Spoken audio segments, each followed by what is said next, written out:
Police শিক্ষকের বুকে পেটে লাথি চালিয়ে দিয়েছে। পুলিশ কমিশনার মনোজ বর্মা বলছেন, আরে কি হয়েছে, ওরা তো আগে হামলা করেছিল, ওরা আগে পুলিশের ওপরে চড়াও হয়েছিল, সেই জন্য তো পুলিশকে একটু তারপরে কাজকর্ম করতে হয়েছে। আরে ওরা তো হামলা করে পুলিশকে আহত করেছিল, আমাদের কাছে ভিডিও ফুটেজ আছে, সেই কারণে পুলিশকে বাধ্য হয়ে একটু মৃদু লাঠিচার্জ করতে হয়েছিল।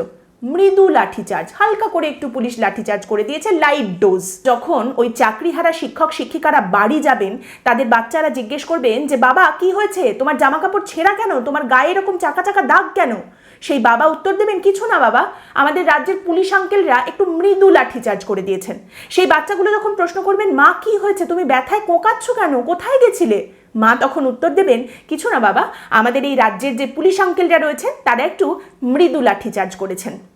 এবং তারই সঙ্গে পুলিশ এই যে বক্তব্য সামনে রাখছে তার সপক্ষে তারা একটা ভিডিও ফুটেজও কিন্তু তাড়াতাড়ি প্রকাশ করে দিয়েছে, যদিও সেই ভিডিওতে না আছে কোনো অডিও, না আছে কোনো কনটেক্সট, কিন্তু সেই ভিডিওর সঙ্গে পুলিশের তরফ থেকে গাল ভরা একখানা ক্যাপশন দেওয়া হয়েছে, যেখানে পুলিশ লিখছে যে এই ভিডিও ফুটেজে যেটা দেখতে পাওয়া যাচ্ছে, ডিআই অফিসে যে ঘটনা ঘটেছে তার পরিপ্রেক্ষিতে আমরা পরিষ্কার করে বলতে চাই যে পুলিশের ওপর বিনা উস্কানিতে একাংশ বিক্ষুব্ধ মানুষজন হামলা করেছেন, চড়াও হয়েছেন, যার মধ্যে মহিলা পুলিশ কর্মীরাও ছিলেন।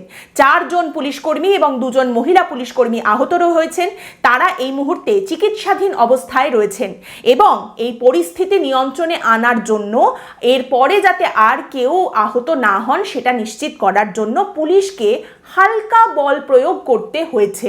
পুলিশ হালকা বল প্রয়োগ করতে বাধ্য হয়েছে, মানে এরপরে যাতে আর কেউ আহত না হন সেটা দেখার জন্য, সেটা নিশ্চিত করার জন্য পুলিশকে এই চাকরিহারা শিক্ষক শিক্ষিকাদের আহত করতে হয়েছে। মানে প্রশ্ন হচ্ছে, আপনি কেন যুদ্ধ করছেন স্যার? উত্তর হচ্ছে, যুদ্ধ থামানোর জন্য আমি তো যুদ্ধ করছি।